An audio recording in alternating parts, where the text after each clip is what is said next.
Kung wala kang pera, wala kang kwenta. Amen?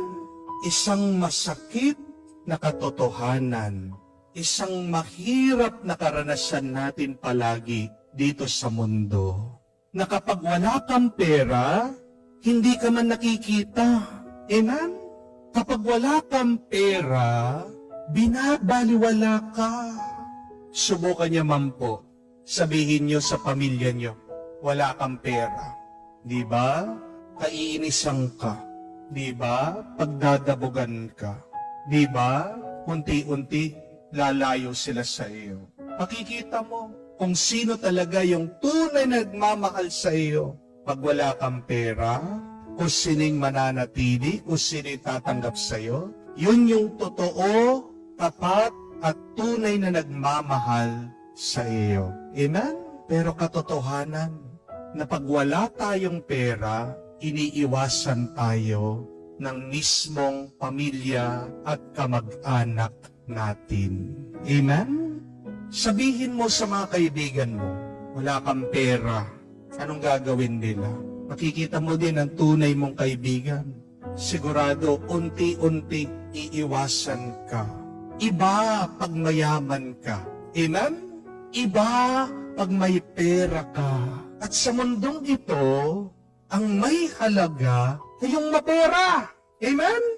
Ang may dating ay yung may datong.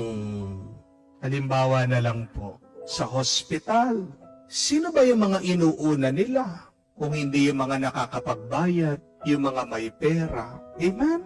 Sa mga bumibili ng sasakyan, pinagmimerienda pa, binibigyan pa ng pagkain, ina-assist ng mabuti. Pero sa tingin niyo po, pag pumasok ka doon sa nagtitinda na sasakyan, nagutgutin ka, butas-butas yung iyong damit, papansinin ka ba? Baka pa nga itaboy ka eh. Hindi po ba? Ang mga may pera, mabilis ang hustisya. Amen? Pag wala kang pera, kulong ka. Pag wala kang pera, patay ka. Amen? Money talks. Money can control. Money can buy you power, time, opportunity. Iba pag meron kang pera. Amen? Iba ang trato ng mga tao sa iyo pag mayaman ka. Pag alam nila, may kaya ka, niyayaya ka palagi sa kainan. Niririgaluhan ka, pinapansin ka, nakakauna ka pa nga sa pila eh. Pinagbibigyan ka, ginagalang ka. Minsan pa nga, palagi ka sinasabihan, maganda ka, gwapo ka, kahit hindi totoo. Iba ang nagagawa ng pera. Kaya nga hindi mo masisisi ang mga tao na nakikipag-unahan, nakikipagpatayan para sa pera. Amen? Kasi ganyan ang ating mundo. Tanggapin man natin, hindi. Money makes the world go around. Anong nagpapaikot sa mundo? Anong nagpapagalaw sa mga tao? Ang pera. Kaya nga, hindi natin masisisi mga tao na hinuhusgahan natin ang halaga ng ibang tao base sa pera at ari-arian nila. Kaya mahirap yung mahirap ka. It's so difficult to be poor and nobody wants to be poor. Amen? Walang tao ang gustong maging mahirap ang walang pera. Dahil pag wala kang pera at ari-arian, wala kang kwenta, wala kang magagawa, wala kang lakas, wala kang kapangyarihan. Pero ito po yung tandaan natin. Kung sa mundo, ang nakikita niyang mahalaga, yung mga mapepera, sa mata ng Diyos, kahit na ang mahirap, nakikita ng Diyos na mahalaga. Bakit mahalaga ang mahirap sa Diyos? Hindi dahil sila'y mahirap. Tandaan po natin ito. Mahalaga ang mga mahihirap at naghihirap sa Diyos. Dahil ang mga mahihirap at naghihirap, sila ang unang-unang nananalig sa Diyos. At ang mga nananalig sa Diyos, Sila ang nangunguna, silang pinakamarangal sa kalangitan. Kaya po kung babalikan niyo ang kwento ni Jesus tungkol sa mayaman at dun sa mahirap, tingnan niyo po, sino ang binigyan niya ng pangalan? Yung mahirap.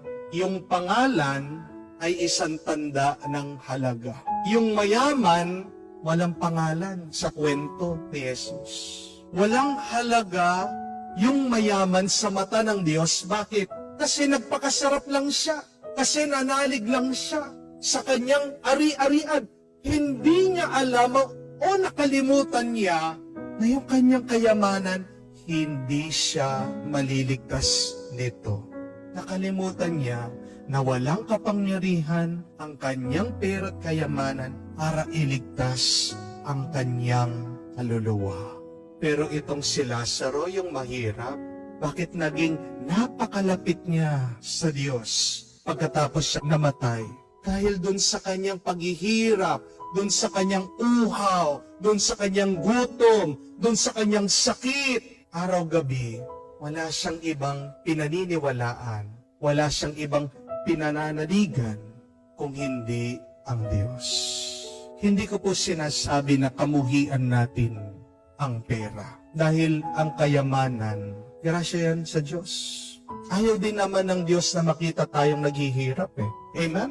Kayo po mga magulang, pag nakikita niyo po yung mga anak niyo, mukhang mga pulubi, masaya ba kayo nun o malungkot? Diba? Tuwa ng isang magulang pag nakikita niya yung kanyang mga anak umaasenso. Tuwa ng isang magulang na makita niya yung mga anak niya pagkatapos mag-graduate, makakapagtrabaho, makakapag-ipon, makakapagtayo ng sarili niyang bahay, mabibili niya yung gusto niyang mabili, pagkatapos nakakapagbigay pa siya. Diba? Tuwa ng isang magulang na nakikita niyang matagumpay yung kanyang anak.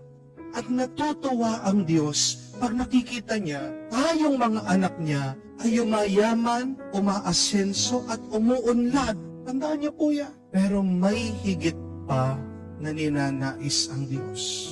Hindi lang yung tayo'y maging mayaman, pero gusto din ng Diyos na iangat natin ang ating mga kaluluwa sa Kanya. Na ilapit natin ang ating mga sarili sa Kanya.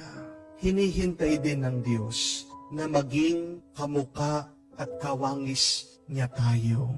At sino ba ang Diyos? Siya'y mapagmahal. The Lord wants you to be wealthy in this world. Amen? Gusto ng Diyos na maging mayaman ka. Paano? Simple lang, magsipag ka. Nakasaad yan, nakasulat sa Biblia. Ang mga masisipag, nilalapitan ng grasya ng Diyos. Pero hindi natatapos doon yung ating kwento. Maging mayaman ka din sana sa mata ng Diyos. As you strive to be wealthy in this world, please do your best. Work hard to be the wealthiest in heaven. At paano ba maging mayaman sa mata ng Diyos? Paano ka maging marangal sa kalangitan? Kaawaan mo ang mga mahihirap. Tumulong ka, magbigay ka. Dahil mababasa po natin yan sa Proverbs. Those who are kind to the poor lends to the Lord. Beautiful. Yung mga marunong tumulong, magmalasakit sa mga mahihirap, ay parang nagpapahiram ka ng yaman sa Diyos. And the Lord rewards their action.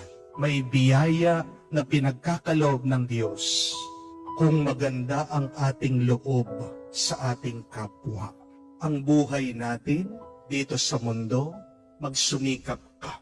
Gawin mong maunlad, mayaman, mabunga ang buhay na ito. Pero, huwag mong kalimutan, may susunod pang buhay.